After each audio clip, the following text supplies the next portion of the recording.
Are you looking for all the latest pro football news and content? Of course you are. Who doesn't love football? The question is, how do you get all the latest pro football news and content?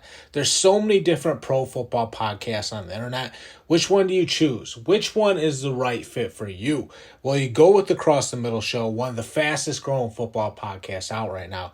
Over the past year, we've climbed the Spotify rankings, become a show you have to listen to if you're a football fan.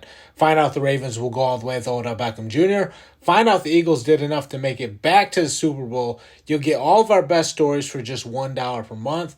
All you have to do is sign up by clicking the link in the episode description box. I'm John Kuzma. Welcome back. This is another episode of the Cross the Middle Show. We're going to talk about that Hall of Fame game last night, specifically Dorian Thompson-Robinson. We're also going to talk about Baker Mayfield versus Kyle Trask. So let's get down to it and start talking about some football. So last night, we saw Zach Wilson. We saw Kellen Mond. Tim Boyle played a little bit. And you think about Zach Wilson, a first-round pick. I think Kellen Mond was a third-round pick, maybe a second-round pick. I think he's a third-round pick, though. And then a little bit of Tim Boyle. Well, who was the best quarterback out of all those quarterbacks? It was Dorian Thompson-Robinson. Dorian Thompson-Robinson played at USC. He came into the game for the Browns, and he was the only quarterback in that game last night that really provided a spark for their team. Dorian Thompson-Robinson came in right away, leads the Browns all the way downfield on a touchdown drive that was the whole entire length of the field. He did a good job of making throws over the middle. He did a good job of scrambling and moving the chains with his feet. I mean, like I said, he was the only quarterback in that game that really provided a spark for their team. I mean, yeah, Zach Wilson had a nice throw deep, but there just wasn't enough from Zach Wilson. I don't think he's a starter in this league. Kellen Mond wasn't as good as Zach Wilson in my mind. So Dorian Thompson-Robinson was definitely the most impressive out of all those quarterbacks. And you might say, well, Zach Wilson is better off as a starter in this league. Well, they both played against second and third string talent, and Dorian Thompson-Robinson performed better. So what's that tell you? It tells you that we shouldn't sleep on Dorian Thompson-Robinson. It tells you that the guy does have a little something to his game.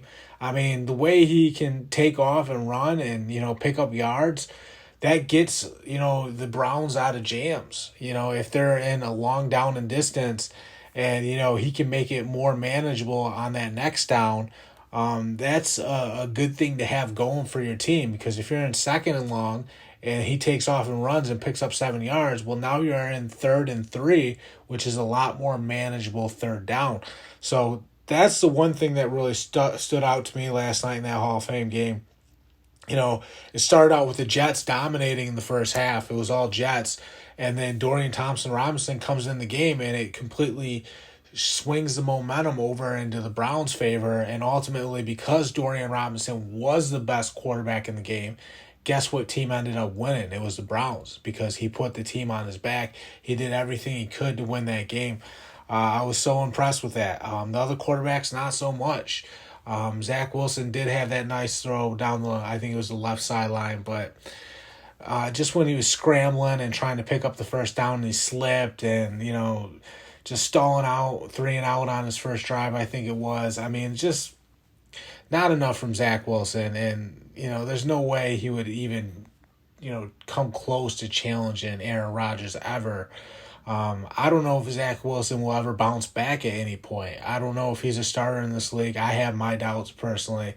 I just, if Dorian Thompson-Robinson is coming into that game last night and giving more than Zach Wilson is, and Zach Wilson was a second overall pick in this league in the draft for the Jets. I mean, he's not supposed to be getting shown up by Dorian Thompson-Robinson, but let's be honest, Dorian Thompson-Robinson's a better player. He's a great athlete, and the first two quarterbacks we saw, Zach Wilson and Kellen Mond, they were more pocket passers. Well, it just wasn't good enough. They weren't dissecting the defenses. That's what you have to be able to do if you're going to be just a drop back quarterback. You have to be able to pick teams apart with your arm. We just didn't see that from either one of those players. So if you can't do those things, it's nice to be an athlete like Dorian Thompson-Robinson is, where he can just take off and create something with his legs, because when he came into that game, like I said, everything started to swing in the Browns' favor. It was exciting to watch. He just is. He's got a little bit of a swagger to his game, I guess you can say. It was electric. The speed that he has, and being able to escape when the pocket breaks down. You hate to compare a guy to like a Michael Vick or Lamar Jackson just because those are big shoes to fill. But I was the most impressed with Dorian Thompson-Robinson. I wasn't really impressed with Zach Wilson. I wasn't really impressed with Kellen Mond. Tim Boyle didn't impress me at all. The only guy that I was like, okay, there might be something there. The only guy out of those quarterbacks that I thought to myself, hey, this guy can help a team, is Dorian Thompson-Robinson. And even you could tell when they were interviewing Aaron Rodgers. Even Aaron Rodgers was like, hey, he's a West Coast kid. I watched him at UCLA. He's fun to watch. I mean, even Aaron Rodgers acknowledged, Dorian Thompson-Robinson, has some skills. And that's why even after the game, Aaron Rodgers went up to Dorian Thompson-Robinson and basically, gave him his props and his dues and said, hey, man, keep focusing on your craft because you have some God-given gifts. And if you iron out the wrinkles and if you find a way to keep getting better, you just never know. You never know, especially after he came in and outshined those other quarterbacks. They were all playing against the same level of talent. I don't care if they were second and third stringers because Zach Wilson and Kellen Mond were going against second and third stringers too. And they got showed up by Dorian Thompson-Robinson. That's a fact. That's what happened. If you watch the game, you know it's true.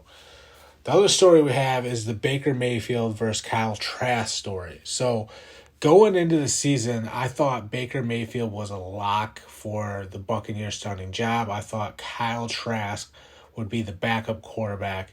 I thought that's the way things were going to shake out. Well, now we've been hearing that this quarterback situation is really heating up and they're neck and neck.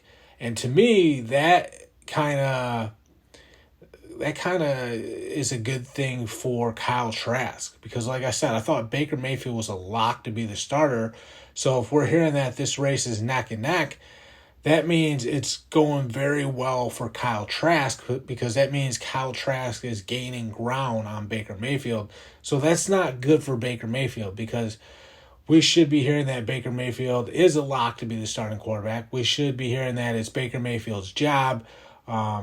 We should only be hearing from Baker Mayfield. We shouldn't be hearing that this race is heating up and, it's tightening up. That means Kyle Trask is gaining ground on Baker Mayfield. And I'm a Mayfield fan. I think Mayfield should be the starter. But obviously, Kyle Trask is doing something right. He's been putting together some solid practices. And now we're having the debate who's going to be the starting quarterback of the Buccaneers. Now, for Mayfield, this is not good at all because if Mayfield loses this starting job, things are going to change for him. And, he's going to stop getting looks as a starting quarterback in this league. People are going to start, seeing him more as a backup quarterback if he loses this job to Kyle Trask. That's just a fact.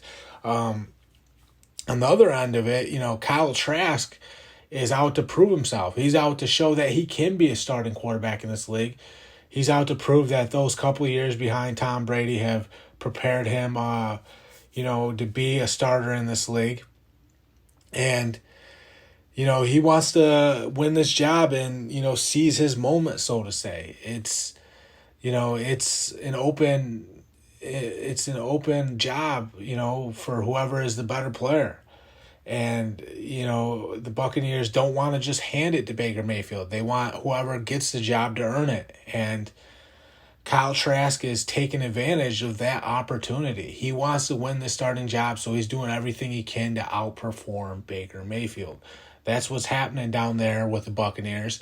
How good can Kyle Trask be if he does win the starting job? I think that's a question we have to ask. Can he surprise us again? Because if he was good enough to surprise us by beating out Baker Mayfield and winning the starting job, Can he surprise us again and string together some wins and actually make the Bucs competitive? I mean, he was good at Florida. We all know that.